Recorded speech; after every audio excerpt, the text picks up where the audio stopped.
Hi, I'm Lyle Wilkinson. I'd like to tell you a little bit about my new Durston X-Mid Pro 2. And my first pitch and 2 nights of camping at Kanaio Beach confirms that the Durston X-Mid Pro 2 is a great tent for me. This video covers my tent background, my first experiences with the X-Mid Pro, what I'm thinking about the Pro 2 now, and points to more thorough detail. I've used 3 tents. Back in 2006, I got the brilliant freestanding Sierra Designs Mach 1. It pitched easy with as few as 3 stakes. It was great for kayak camping, but started to require frequent re-waterproofing, and the peak height is just 36 inches. In 2012, I got the big Agnes Fox Creek UL2. It is semi-freestanding, lighter and taller than the Mach 1.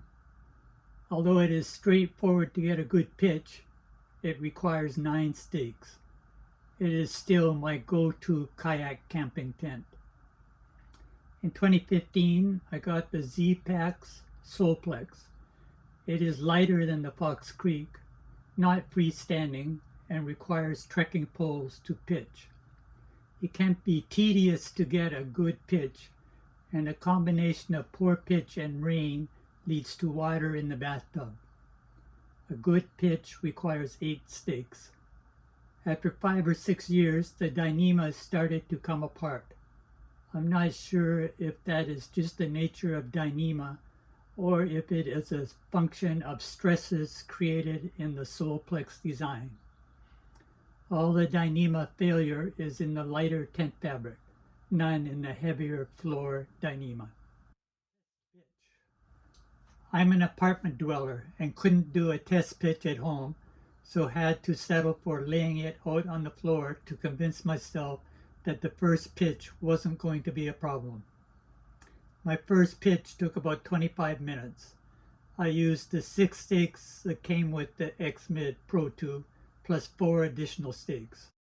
I changed the trekking pole loops at the bottom of the bathtub to accommodate rubber tips. I cut off the trekking pole baskets and carbide tips and glued on rubber tips.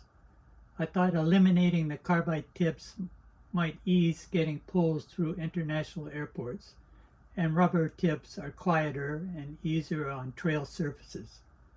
I've had rubber tips sucked off in the mud, so now I glue them on. After watching Ryan Jordan's review of the X-Mid Pro 2, I was interested in movement of the tent peaks perpendicular to the ridgeline. I tried to put guy lines at 120 degrees to the ridgeline to reduce movement. I likely didn't get the ridgeline and 2 guy lines evenly spread at 120 degrees, as I was guessing, and there were rocks in the way. My approximation of equal spread seemed to work, although I admit my test wasn't that scientific. Because of dyneema failure on the Solplex, I'm trying to avoid putting too much stress on the fabric, so I could probably have put more tension on the guy lines to get a firmer pitch. More tension may reduce movement of the peak perpendicular to the ridgeline.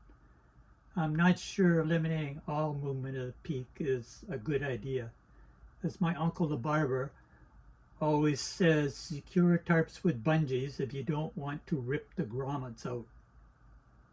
Durston could possibly make the X-Mid Pro more wind resistant and robust by providing 2 guy line tie-outs at the peak at 120 degrees from the ridgeline instead of the 1 tie-out currently provided. I like the X-Mid Pro 2 a lot.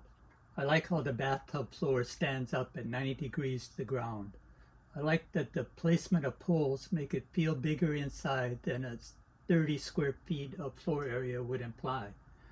I like that 2 doors with easy one-hand zippers make ingress and egress easy. I like that 2 nice-sized vegetables keep gear dry and out of the sight of passers-by. I like that I can get a good pitch fast with just 4 stakes, although I'll probably pitch with 6 stakes to reduce flapping with doors open. I like that 10 or more stakes can be used to boost wind resistance The peak wind for my 2 nights was about 20 to 25 miles per hour, but never a problem because of my sheltered spot. It rained one day when I was exploring, but the tent was dry inside and out when I got back to camp. What I don't like so far? I'm thinking, but so far it is hard to think of a dislike. Okay, how about a bigger tent bag? I find it more efficient to load a tent into a bigger squishy bag and easier to fit those squishy bigger bags into my pack than the small tight bag. I highly recommend watching Dan Durston and Ryan Jordan's YouTube videos discussing the X-Mid Pro 2's details, features, and pitching considerations. I attribute my easy first pitch to having watched their videos and have included links below. Thank you for watching.